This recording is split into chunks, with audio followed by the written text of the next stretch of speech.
جب کسی کو بندہ کہنا یار یہ لڑائی جھگڑا غصہ نہ کیا کرو، تو پھر جواب پتہ کیا دیتے ہیں؟ بھائی جان ہم شریف کے ساتھ شریف ہیں، بدماش کے ساتھ بدماش ہیں۔ ارے بھائی تمہارے اندر کون سا بٹن لگا ہوا ہے کہ جب شریف سامنے آتا ہے تم شریف ہو جاتے ہو، بدماش آتا ہے تو بدماش ہو جاتے ہو؟ یہ فارمولہ ہی غلط ہے۔ مسلمان مومن شریف کے ساتھ بھی شریف ہوتا ہے اور بدماش کے ساتھ بھی شریف ہوتا ہے، بدماش سدھرے گا کیسے بھائی؟ تو یہ نہیں ہوتا ہے۔ آپ اپنے اندر صبر پیدا کریں، غصے پر قابو پیدا کریں۔ اب سنیے، بی بی عائشہ صدیقہ رضی اللہ تعالیٰ عنہ کو جب غصہ آتا نا تو نبی پاک ان کو کیا فرماتے؟ یوں کہو اللہم رب محمد اغفر لی ذنبی واذہب غیظ قلبی واجرنی من مضلات الفتن۔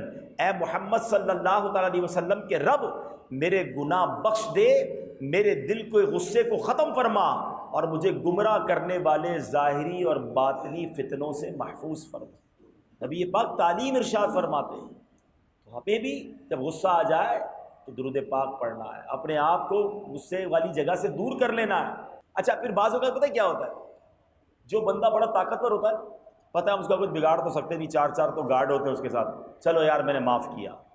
تو یہ کیا معاف کیا ہے؟ کچھ بگاڑ نہیں سکتے تو معاف کیا۔ کمال یہ ہے کہ آپ کسی سے بدلہ لے سکتے ہیں، آپ کسی کا بیڑا غرق کر سکتے ہیں۔ کمزور ہے وہ آدمی، اس سے ہوئی یہ غلطی، اب معاف کرو نا، پھر معاف کرو، پھر دیکھو اللہ کیسے معاف فرماتا ہے۔ ہاں ایک واقعہ میں نے کئی بیان میں سنایا، چلیں آج پھر سنا دیتا ہوں۔ ایک شخص تھا، اس کے گھر میں اس کی زوجہ نے کھانا پکایا اور کھانے میں نمک زیادہ ڈال دیا۔ اس کو بڑا غصہ آیا، جی چاہا کہ کھڑے ہو کر زوجہ کو تھپڑ مار دو۔ ہو سکتا ہے یہاں بھی کچھ شیر ببر ایسے بیٹھے ہوں گے کہ جب بیوی سے کوئی غلطی ہوتی ہوگی تو کبھی برتن توڑتے ہوں گے، کبھی گالیاں دیتے ہوں گے، کبھی تھپڑ مارتے ہوں گے۔ ایسا نہ کیا کرو، وہ بھی انسان ہے، ہم نے انسان سے شادی کی ہے، کمپیوٹر سے نہیں کی، بلکہ کمپیوٹر میں بھی وائرس آ جاتا ہے یار، تو معاف کرنے کی عادت ڈالو۔ اس بندے کو غصہ تو بڑا آیا، اچانک اس کے ذہن میں ایک بات آئی، یار میری بیوی نے ایک غلطی کی ہے اور مجھے بدلہ لینے کو جی چاہ رہا ہے، میں بھی تو اللہ کی بارگاہ میں روز غلطیاں کرتا ہوں، وہ تو سزا نہیں دیتا۔ کہا میں نے کچھ بھی نہیں کہا، اپنی بیوی کو معاف کر دیا، چپ چاپ کھانا کھا لیا۔ مرنے کے بعد مجھے بتایا گیا کہ اس روز جو تو نے میرا بندہ ہو کر میری بندی کو معاف کیا تھا نا، میں تو سب سے بڑا معاف کرنے والا ہوں، جا میں نے تیرے سارے گناہوں کو معاف کر دیا۔ ملازم کو بھی معاف کیا کرو، بیوی کو بھی معاف کر دیا کرو، ہیں غلطیاں ہو جاتی ہیں انسانوں سے، جھگڑا بدلہ نہ لیا کرو۔ اور سنو آج غصے کے میں آپ کو وظائف بھی بتا دیتا ہوں۔ کچھ لوگ کہتے ہیں یار کیا کرے، بہت آ جاتا ہے غصہ، تو چلو آج وظیفہ بھی لے لو۔ جسے زیادہ غصہ آتا اسے چاہیے چلتے پھرتے کبھی کبھی یا اللہ یا رحمانو یا رحیمو کہہ لیا کرے۔ دوہرا لے، یا اللہ یا رحمانو یا رحیمو، یا اللہ یا رحمانو یا رحیمو، یا اللہ یا رحمانو یا رحیم، یا چلتے پھرتے یا ارحم الراحمین۔ کیا پڑھیں گے؟ یا ارحم الراحمین، یا ارحم الراحمین، یا ارحم الراحمین۔ تو یہ دو وظیفے یاد رکھیں، یا اللہ یا رحمانو یا رحیمو، یا ارحم الراحمین۔ اچھا پھر بڑی پیاری بات علماء نے لکھی کہ جب غصہ آئے نا تو وضو کر لیں، کیونکہ غصہ شیطان کی طرف سے، شیطان آگ سے بنا ہوا ہے، جب آپ وضو کرتے ہیں تو آپ کول ڈاؤن ہو جاتے ہیں، تو فوراً وضو کر لیں۔ پھر اسی طرح ایک اور پرابلم پتہ ہے کیا؟ کسی ملازم سے غلطی ہو گئی، یا بیوی سے غلطی ہو گئی، یا بچے سے غلطی ہو گئی، اب غصہ آ رہا ہے اس کے اوپر، وہ بھی سامنے بیٹھا ہے، آپ بھی سامنے بیٹھے، ہر تھوڑی دیر بعد دیکھ کے اسے غصہ آ رہا ہے، تو بہتر یہ ہے کہ جس سے لڑائی ہو گئی ہے، جس میں غصہ آ رہا ہے، وہاں سے اٹھ کر چلے جائیں۔ منظر بدل جائے گا نا تو آپ کا غصہ بھی ٹھنڈا ہو جائے گا۔ تو یہ بھی آپ نے ایک فارمولہ ذہن میں رکھنا ہے۔ ایک دوسری حدیث، بہترین لوگوں کی بات ہو رہی ہے، نبی پاک علیہ الصلوۃ والسلام فرماتے ہیں اِنَّ خِيَارَ النَّاسِ احسنُهُمْ قضاءً، بہترین شخص وہ ہے جو قرض اچھی طرح ادا کرے۔ اب پرابلم یہ ہے کہ یہاں قرض لیتے وقت بندہ دوسرا ہوتا ہے، واپس لوٹاتے وقت بندہ ہی دوسرا ہو جاتا ہے۔ اتنی محبت سے، اتنے پیار سے حضرت بس پیسے دے دیں، ایک مہینے پورا ہونے سے پہلے ہی لوٹا دوں گا۔ بندہ کہ یار اتنی قسمیں کھا رہا ہے، اتنی منتیں کر رہا ہے، اس کے بعد نہ جناب کا فون اٹھتا ہے، اب ہم اس کے گھر کے دھکے کھا رہے ہیں۔ تو یہ کبھی بھی نہ کریں۔ اگر کسی سے قرض لیا تو پراپر صحیح طریقے سے ادا کریں۔ کوئی تحفہ بھی واپسی میں دیں، پہلے سے طے نہیں ہو تو تحفہ ایکسٹرا دینا بھی سود نہیں ہوتا. آپ پہلے کوئی طے کر لے کہ لاکھ دو, واپسی میں 1,05,000 دوں گا, تو پھر تو یہ سود ہو جائے گا. لیکن اگر آپ کو کسی نے لاکھ روپے دیے, 50,000 قرضہ دیا, مصیبت میں کام آیا, تو پیسے بھی لوٹائیں, دعائیں بھی دیں, ممکن ہو تو کوئی تحفہ بھی دے دیں کہ اس بندے نے آپ کے ساتھ بھلائی کی نا. مگر تحفہ تو دور کی بات ہے, وہ اگلا منتیں کر رہا ہوتا ہے میرے پیسے واپس لوٹا دو. یہ شرعی مسئلہ یاد رکھیں کہ اگر کسی نے کسی سے قرض لیا اور اب وہ نہیں لوٹا رہا ہے, حالانکہ اس کے پاس رقم ہے یا اتنا گھر میں سامان ہے کہ بیچ کے دے سکتا ہے, تو جب تک نہیں لوٹائے گا ہر دن ہر وقت اس کو گناہ ملتا رہے گا, اس کی گناہوں کا میٹر جاری رہے گا. اور سبحان اللہ کتنا پیارا مذہب ہے. جو قرض دینے والے ہیں نا, ان کو پتہ کیا ترغیب ہے, بہت خوبصورت بات بتانے جا رہا ہوں. بلکہ جو مالدار بیٹھے ہیں نا, تھوڑا بہت قرض کا اکاؤنٹ رکھو اپنی آفس کے اندر, اپنے دکان کے اندر, چلو اپنے ملازمین کو, رشتہ داروں کو قرض دے دیا کرو. اور بھلے یہ آپ کی مرضی ہے کہ آپ اس طرح دیں کہ وہ آپ کو ہر مہینے کیسے لوٹائے گا, تنخواہ سے آپ کاٹو گے, سسٹم بنا لیں, مگر قرض دیا کرو. کیونکہ نبی پاک علیہ الصلوۃ والسلام جب سفر معراج پر تشریف لے گئے نا, تو آپ نے وہاں پر جنت کے دروازے پر کچھ اس طرح لکھا ہوا دیکھا کہ صدقے کا ثواب 10 گنا ہے اور قرض کا ثواب 18 گنا ہے. تو آپ نے جبریل امین سے پوچھا, اے جبریل, صدقے کا ثواب 10 گنا, قرض کا ثواب 18 گنا؟ تو کچھ اس طرح عرض کیا کہ حضور, صدقہ تو ہر کوئی مانگ لیتا ہے, قرضہ ضرورت مندی لیتا ہے, تو قرضہ دینا بڑی نیکی ہے. بدقسمتی یہ ہو گئی کہ جو قرضہ لے جاتے ہیں نا, وہ لوٹاتے صحیح نہیں ہیں, تو اب دینے والے بھی ڈرتے ہیں. ورنہ یہ کام بہت اچھا ہے. اچھا, 2 کام خراب ہو گئے, ایک تو قرضہ نہیں دے رہے, اور آج کل قرضہ دیتے بولتے نفع کتنا دو گے.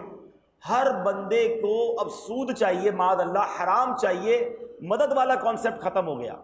تو یہ اسلام دونوں طرف والوں کو سمجھاتا ہے, قرضہ لو, ٹائم پہ لوٹاؤ, تاکہ وہ آگے بھی کسی کو قرضہ دے.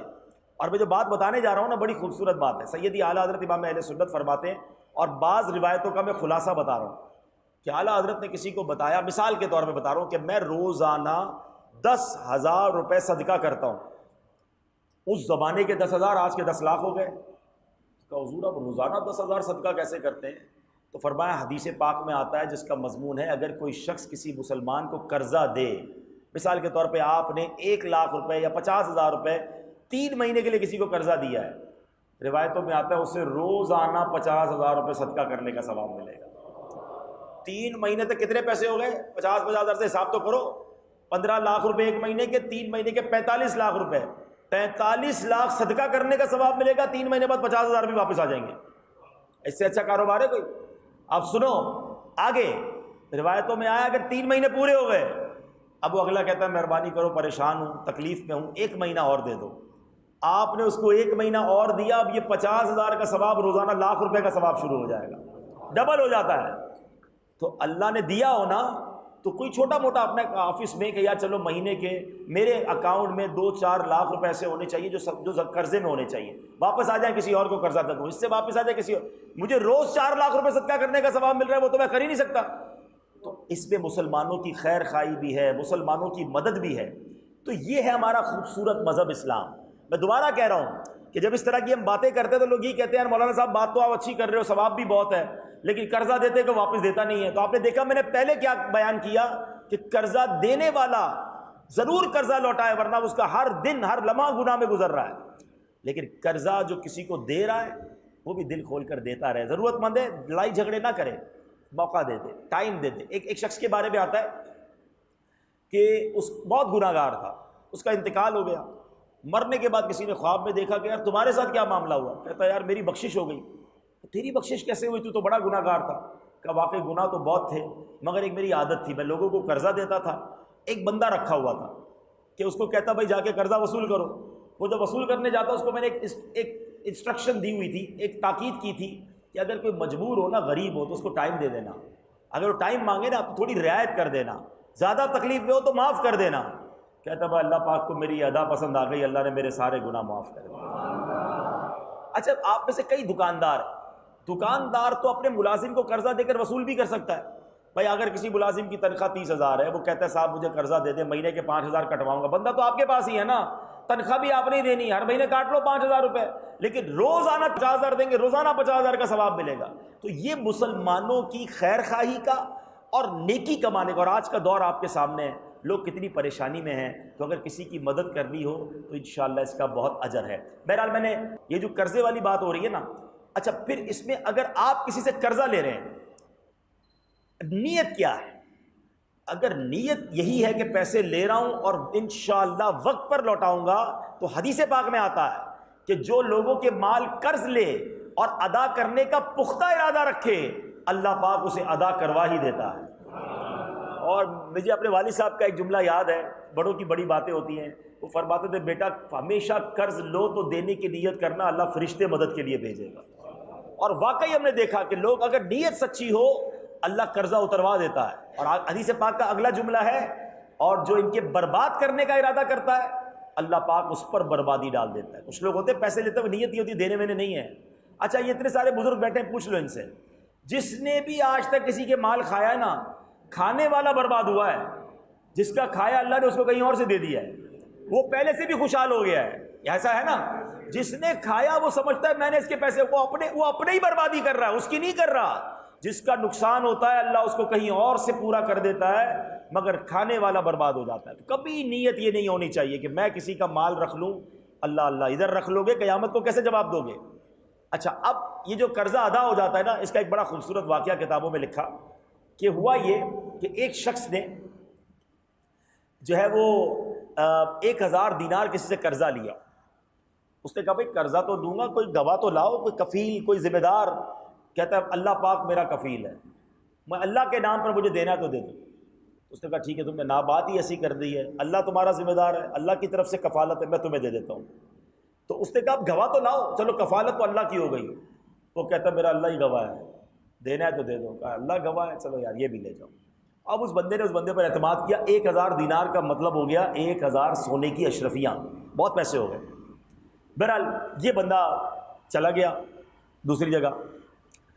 اب ہوا یہ کہ ایک ٹائم تھا، 1 مہینے بعد دینا تھا۔ اس بندے نے جب ٹائم آیا تو اس نے کہا میرے قرضہ واپس لوٹانا ہے۔ وہ دوسرے گاؤں میں تھا، بیچ میں کشتی نہر تھی، کنارے پر آیا کشتی کی تلاش میں کہ کشتی آئے تو واپس جاؤں، یہ پیسے اس کو لوٹا کے آؤں، آج واپسی کا دن ہے۔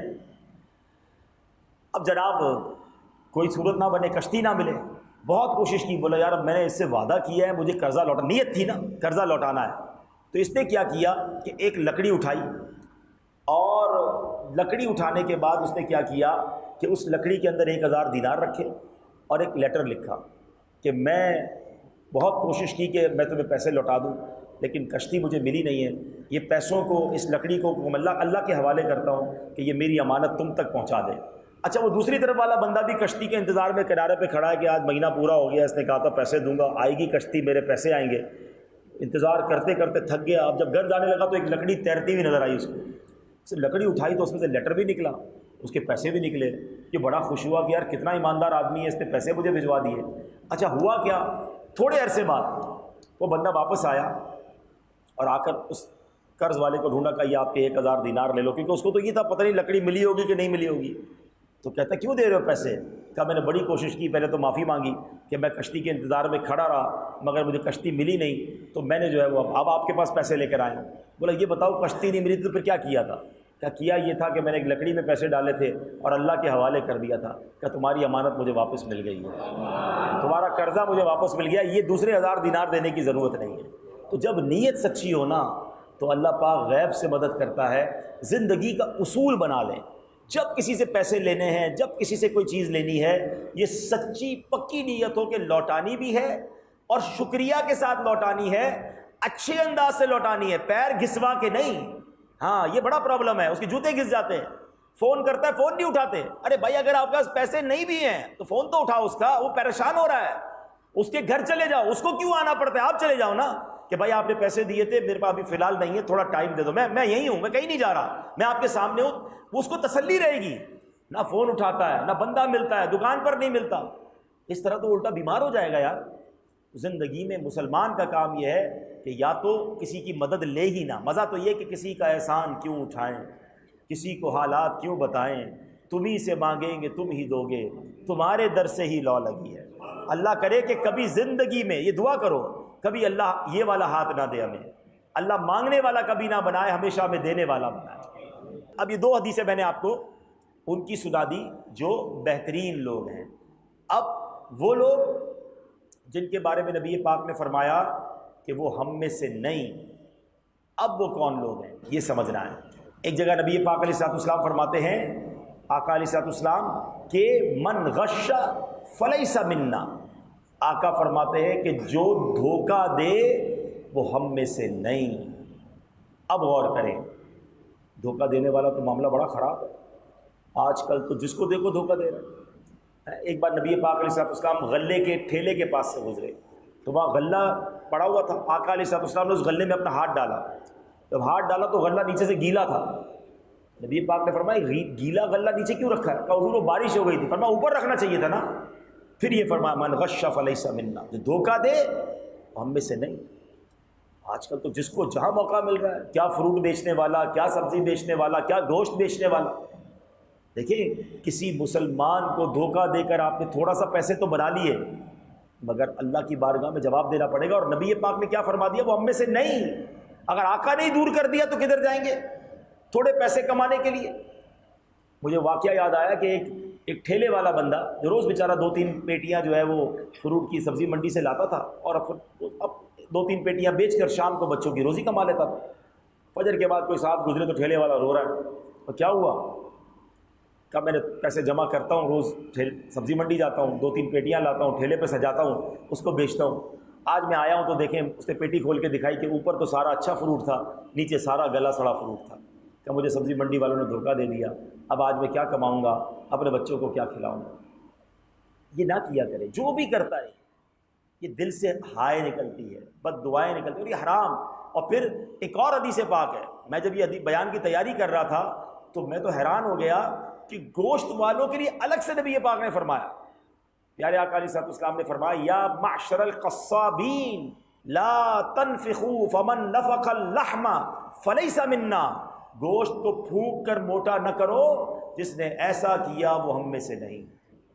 آقا نے فرمایا، یعنی اس زمانے میں بھی ہوتا تھا، کسی طرح گوشت موٹا ہو جائے، کسی طرح گوشت جو ہے وہ تازہ نظر آئے، کسی طرح جناب وہ کچھ نہ کچھ کر کے لوگ دے دیتے ہیں۔ ایسا نہ کریں میرے پیارے اسلامی بھائی۔ یہ دھوکہ دینا بظاہر چند سکے تو ہمارے پاس آ جائیں گے، مگر کہیں ایسا نہ ہو کہ اللہ نہ کرے ہم یہ حرام روزی کے چکر میں مارے جائیں۔ میرے پیارے اسلامی بھائیو، اس میں بہت سارے انداز ہوتے ہیں کہ مثال کے طور پہ برف خانے کے نکالے ہوئے باسی گوشت کو تازہ کہہ کر فروخت کر دینا، ڈاڈے یعنی بوڑھے بیل یا بوڑھی بھینس یا بوڑھے بھینسے کے گوشت کو بچھیا کا گوشت کہہ کر بیچ دینا، ہڈی گائے یا بچڑے کی ران پر کسی اور بچھیا کے چھوٹے تھن لگا کر دھوکہ دے کر فروخت کرنا، جن ہڈیوں اور چھیچڑوں کو پھینک دینے کا رواج ہے ان کو دھوکے سے وزن میں چلا دینا، گوشت یا قیمے کو بغیر تولے صرف اندازے سے تول کر نام پر دینا، مثلا کسی نے آدھا پاؤ قیمہ مانگا تو مٹھی میں لے کر وزن کیے بغیر دے دینا۔ اچھا پتہ ہے بعض اوقات کیا لوگ کہتے ہیں، یہ شادی صرف گوشت فروش نہیں، باقی دکاندار، یار میں بےمانی نہیں کروں گا، وہ برابر والا دکاندار بیچ دے گا، سب لوگ کرتے ہیں، میں جھوٹ نہیں بولوں گا تو میرے پاس کون آئے گا؟ پھر تمہارا ایمان کدھر گیا؟ بتاؤ نا، روزی دینے والا کون ہے؟ زور سے بولیں، روزی دینے والا کون ہے؟ روزی میں برکت دینے والا کون ہے؟ اس روزی کے ذریعے صحت دینے والا کون ہے؟ تو پھر یہ دکانداروں کو کرنے دو نا جو کچھ بھی کر رہا ہے۔ میرا ایمان کدھر گیا؟ میں تو بچپن سے ایک چیز دیکھ رہا ہوں، اور آپ بھی دیکھ رہے ہوں گے، آپ کی گوشت مارکیٹ ہو، کپڑا مارکیٹ ہو، اناج مارکیٹ ہو، جو سچا سودا بیچتا ہے بے شک مہنگا بیچتا ہے، اس کے بعد رش لگا ہوا ہوتا ہے۔ یہ کوئی ضروری نہیں کہ چوری کر کے ہی پیسے کمائے جا سکتے ہیں، اگر سچا بیچو، وزن پورا ہو، چیز اچھی ہو، لوگ مہنگا دے کر لے کے جاتے ہیں کہ نہیں یار یہ ہمیشہ اچھی چیز بیچتا ہے۔ ہم اپنے ایمان کی کمزوری کی وجہ سے بےمانی کرتے ہیں، ہم ایمان